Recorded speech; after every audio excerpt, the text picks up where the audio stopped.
Alors que, jusqu'à il y a un an en arrière, nous tournions les pages d'un agenda du quotidien à un rythme tout à fait effréné, que du lever au coucher, nous rythmions nos vies à coups d'activités et d'événements qui nous éloignaient parfois de la réalité que l'on voit tous les matins dans le miroir lorsque l'on se lève,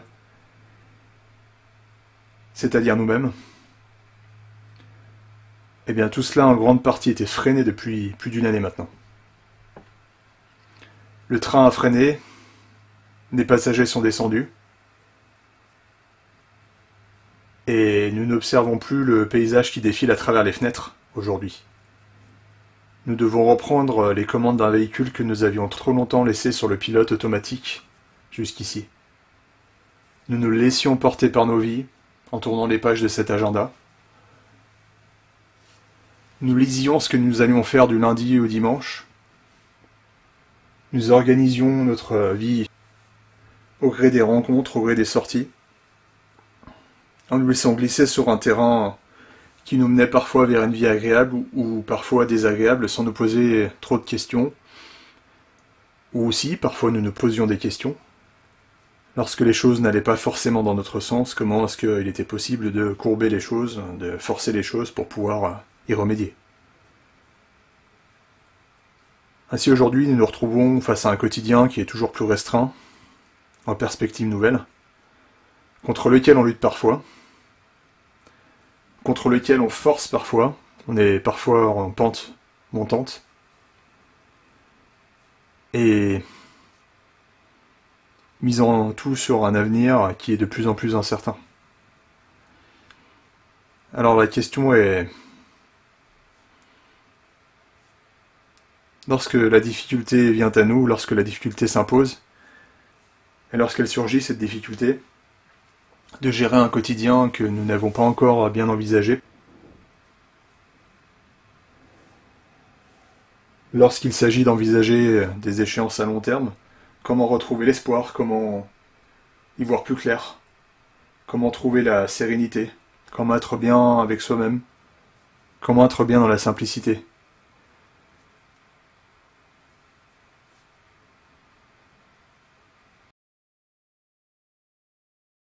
Eh bien, les réponses à ces questionnements, sans être exhaustives, trouvent parfois une source dans la simplicité même. Puisque nous n'avons pas le choix que d'être dans ce moment d'incertitude où nous nous trouvons parfois bloqués ou astreints à domicile ou sans pouvoir pratiquer énormément d'activités, sans pouvoir voir énormément de gens, sans pouvoir voyager et trouver des secrets de culture au bout du monde. Eh bien peut-être que cette simplicité, c'est ce qui se impose à nous-mêmes et c'est ce qui est la clé de cette réflexion.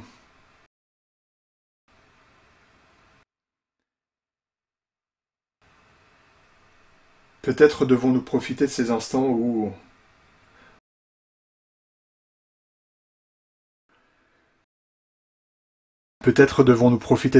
nous sommes astreints à un rayon d'action très proche et limité. Peut-être devrons-nous faire le point, nous poser,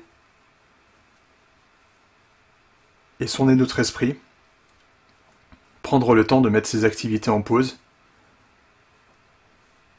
pour pouvoir réaliser une introspection personnelle, en faisant le point sur ses pensées. Et peut-être devrions-nous également faire le point sur la nature de ces pensées. Sont-elles positives, sont-elles négatives? Du fait d'avoir un quotidien qui a complètement été bouleversé depuis plus d'une année,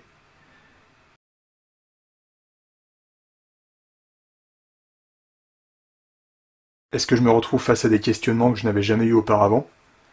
Est-ce que je pense plutôt positivement, négativement? Est-ce que je suis plutôt pessimiste, optimiste? Et si je suis plutôt du côté négatif, faudra-t-il que je fasse le point vis-à-vis de moi-même? Nous ne sommes pas sur cette planète pour endurer, nous ne sommes pas sur cette planète pour souffrir. Nous sommes ici pour être bien et nous sommes ici pour vivre nos vies de la meilleure façon qu'il soit. De façon apaisée. Et la recherche du bonheur de tous les instants devrait être la motivation principale qui nous pousse à nous lever tous les matins. Ainsi, comment est-ce qu'on peut répondre à cette question? Comment est-ce qu'on peut trouver la solution lorsque c'est compliqué? Eh bien, peut-être par une sorte de réflexion, de temps de pause pris tous les matins, tous les soirs. À nous de voir comment on peut s'organiser. L'idée étant de sonder l'esprit pour voir les pensées qui y arrivent. Sont-elles plus négatives? Sont-elles plus positives? Et l'idée étant de les laisser venir, les laisser aller, comme des nuages traversant un ciel, tout en sachant que ces nuages sont là temporairement et qu'ils seront chassés par du vent, et que derrière, un grand soleil bien luisant prendra place. L'idée étant de minimiser les pensées négatives et de maximiser les pensées positives.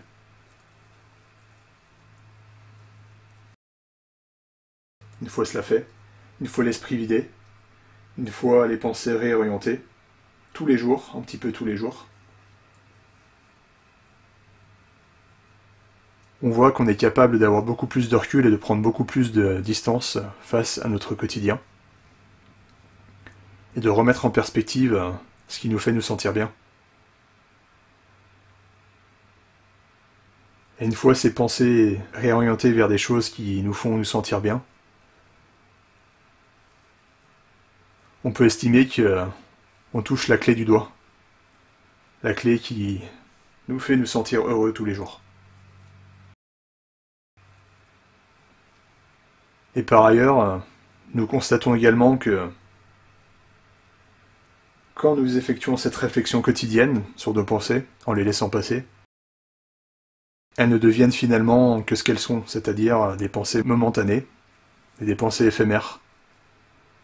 Et que nous sommes maîtres de ce que nous pensons et nous sommes maîtres du fait de voir les choses plus positivement ou plus négativement. Si le mot méditation peut effrayer certains d'entre nous, peut nous paraître un peu ésotérique, alors rappelons-nous que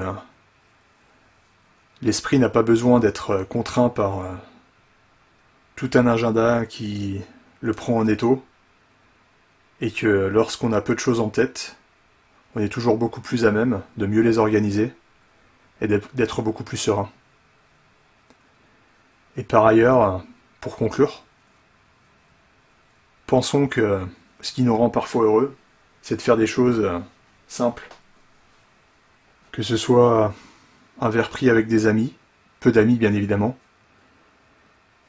un repas fait en compagnie de nos enfants, cuisiner en compagnie d'autres compagnes, faire une balade dans les bois, faire du sport simplement, marcher au grand air, aller à la plage, jouer, faire une partie de cartes, lire un livre, écouter de la musique, etc.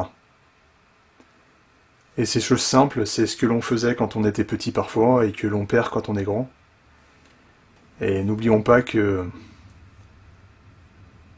la pente, parfois montante, en face de nous, prend une toute autre perspective si on décide de se retourner.